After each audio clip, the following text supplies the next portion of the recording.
지난 영상에서 우리는 만의 작품이 다루는 내용을 살펴보았죠. 아직 안 보셨다면 그 영상을 먼저 보는 걸 추천드립니다. 이어서 이번 영상은 그린버그의 형식주의가 중요하게 다루는 작품의 형식에 포커스를 맞춰보도록 하죠. 자, 만의 올랭피아를 다시 한번 살펴볼까요? 그러고 보니 이 그림은 그렇게 썩 잘 그린 작품은 아닌 것 같아요. 흔히 잘 그린 그림이란 원근법을 지키고 있는 고전적인 명화인데, 이 그림은 여성과 침대가 있는 밝은 공간과 어두운 뒷 배경 사이의 뚜렷한 명암 때문에 공간의 깊이가 원근법적으로 잘 드러나지도 않고, 여성의 몸은 부피감이 잘 느껴지지 않을 만큼 피부는 다소 밋밋하게 물감으로 칠해져 있어요. 관객은 실제 어떤 공간 속의 여성이 마치 눈앞에 있는 것 같은 환영을 기대했건만, 실제 눈앞에 보이는 것은 밋밋하게 물감으로 칠해진 2차원의 캔버스 평면이었던 것입니다. 이 작품이 공개되었을 때 주제적으로는 자신들의 치부를 들킨 부르주아들에 의해 비난받기도 했지만, 형식적인 면에서 너무 대충 그린 것처럼 보였기에 마네는 미술 기법도 모르는 아마추어라고 조롱까지 당했습니다. 어디서 많이 들어본 반응 아닌가요? 현대미술을 처음 접하는 많은 사람들의 감상평. 발로 그린 그림인가요? 이건 나도 그리겠다. 이처럼 마네의 작품이 모더니즘의 시초로 불리는 이유는 회화의 평면성을 드러내고 있기 때문입니다. 사실 마네는 인상주의의 아버지라고 불리기도 합니다.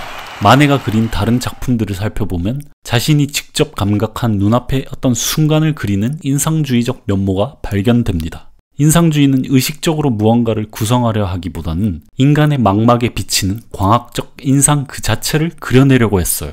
즉, 그리는 대상이나 내용은 크게 중요하지 않았죠. 그리고 그들이 포착하려 한 빛의 인상은 캔버스 위를 빽빽하게 채우고 있는 물감들의 분할된 색채의 터치들로 나타납니다. 문제는 인상주의자들이 의도하지는 않았지만 이 작은 붓질들이 기존의 회화의 환영을 만들어내던 원근법과 명암법을 무시하면서 캔버스는 색채들로 이루어진 2차원의 표면으로 보이게 만들었던 거죠. 인상주의는 의도치 않은 결과로 회화의 깊이를 제거하고 평면성을 향해 나아가게 된 것입니다. 그런데 화가 세잔은 인상주의자들이 못마땅했어요. 왜냐하면 세잔이 보기에 회화는 입체적인 공간을 드러내야 하는데 인상주의가 회화의 깊이를 제거해버렸기 때문이죠. 하지만 인상주의의 모든 걸 부정하지는 않았어요. 자연을 회화로 드러내는 것을 추구했던 세잔은 인상주의의 색채들이 자연을 나름 충실하게 보여주고 있다고 생각했죠. 결국 세잔은 인상주의의 색채는 보존하면서 덩어리와 부피감을 더해 다시 르네상스 회화의 깊이감을 찾으려고 시도합니다. 깊이를 보여주기 위해 세잔은 덩어리와 부피를 관찰하는 시선의 흐름을 따라 반사되는 표면의 빛을 모자이크 같은 붓질들로 빼곡하게 채워나갔어요.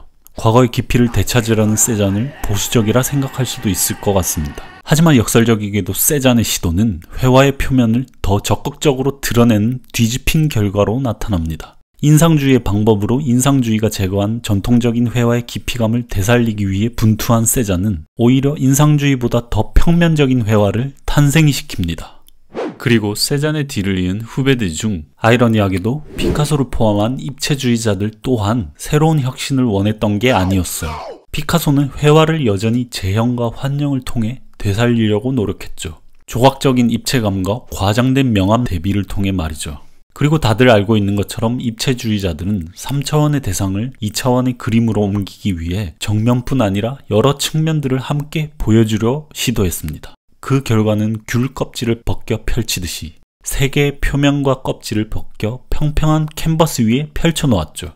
이 시도는 오히려 실제 3차원의 현실과는 전혀 다른, 즉 그리려 했던 대상과는 전혀 다른 그림이 되어버리고 맙니다. 그린버그 아저씨는 입체주의에 이르러 마침내 서양 회화는 깊이의 환영주의와 조각의 촉각적인 것을 포기하고 회화의 평면성을 드러내는 추상적인 미술의 단계로 진입했다고 보았습니다. 지금까지 살펴본 모더니즘 회화의 여정을 그린버그 아저씨는 변증법적 발전으로 보았어요. 각 개별 화가의 개인적인 의도나 의식적인 노력과는 무관하게 결국에는 회화의 평면성이란 목적을 향해 나아간 역사라는 것이죠. 이것은 철학자 헤겔이 변증법을 통해 역사를 절대정신의 필연적인 자기전개 과정으로 보았던 것과 흡사합니다. 물론 이것은 목적론적 역사관이라고 겁나게 까였죠. 개별 인간들이 어떻게 노력하든 개판치든 상관없이 어차피 역사는 정해진 목적의 방향으로 나아가냐고 말이죠. 마찬가지로 회화도 개별 화가의 의도와는 상관없이 정해진 목적, 즉 평면성을 향해 나아간 것일까요? 헤겔과 마찬가지로 그린버그도 겁나게 비판받습니다. 왜냐하면 실제 회화의 역사에는 그린버그가 다루지 않았거나 일부러 배제해버린 무수히 많은 화가들의 작품이 존재하기 때문이죠. 그리고 미술의 역사가 사회적, 정치적, 경제적 관계와는 상관없이 오로지 독자적이고 순수한 영역 속에서 내재적 역동성을 통해 진보한다고 보았던 시각은 문제적이었어요. 말도 많고 탈도 많은 예술의 자율성은 다른 영상으로 보다 상세하게 다룰 예정입니다. 마지막으로 그린버그 아저씨는 왜 그렇게 순수한 평면성에 매달렸을까요? 현실과 사회로부터 벗어난 순수한 평면성을 향한 충동은 역설적으로 사회 속에서 그 이유를 찾아볼 수 있습니다.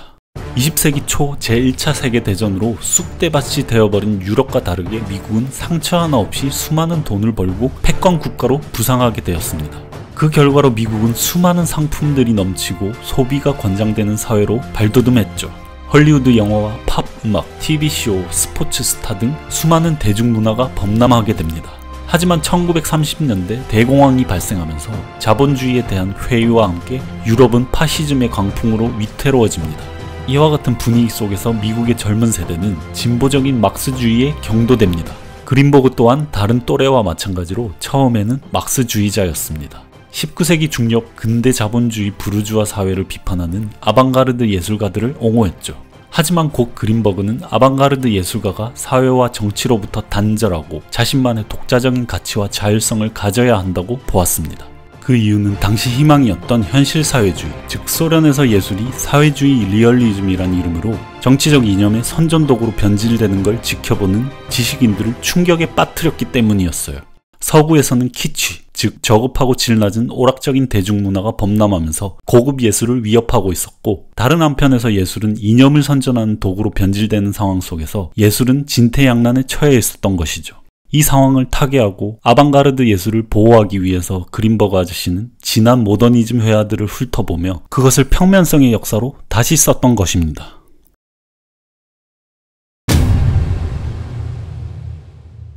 이처럼 순수한 회화를 옹호하기 위한 평면성에 대한 그린버그의 열정은 역설적인 결과를 낳게 됩니다. 1950년대 등장한 추상표현주의는 잭슨 폴록의 그림으로도 유명하죠. 그 외에도 윌렘 드쿠닝, 클리포드 스틸, 마크 로스코, 바넷 뉴만 등의 작품들이 있습니다. 그린버그는 마네로부터 시작된 모더니즘 회화의 가장 진보된 형식을 추상표현주의라고 보았습니다. 이것을 유심히 지켜보던 한 집단이 있었어요. 바로 미국의 CIA입니다. 당시 미국은 소련과의 냉전 속에서 핵폭탄이라는 물리적 전쟁은 서로 파멸할 수밖에 없는 최악의 무기란 것을 알고 있었습니다. 그때 중요해진 것은 바로 문화전쟁이었어요. 갑자기 떼돈을 번 졸부처럼 미국은 패권국이 되었지만 유럽의 유구한 전통적 문화에 비해 보잘것없다는 의식이 강했죠. 파시즘과 맞서 싸운 연합군의 경험 속에 공산주의의 인기는 날로 높아졌습니다.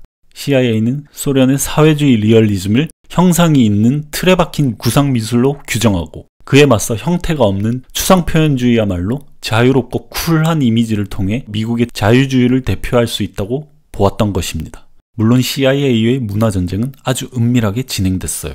록펠러 재단에 의해 세워진 모마, 뉴욕 현대미술관은 CIA와 긴밀하게 협력하면서 유럽 곳곳에서 추상표현주의와 관련된 대형 전시를 열었습니다. 그린버그 아저씨 또한 반공주의자로 전향하면서 추상표현주의 회화를 미국 미술의 희망이라고 상찬하게 되죠. 결국 그린버그가 20세기 중반에 재발견한 모더니즘 회화는 이념의 선전 도구와 싸구려 대중문화로부터 벗어나기 위한 순수한 평면성에 대한 진보라고 생각했지만, 역설적으로 자신이 도구인지조차 모르는 채 가장 정치적인 이념의 도구가 되어버린 것이죠. 회화의 변증법의 복수일까요?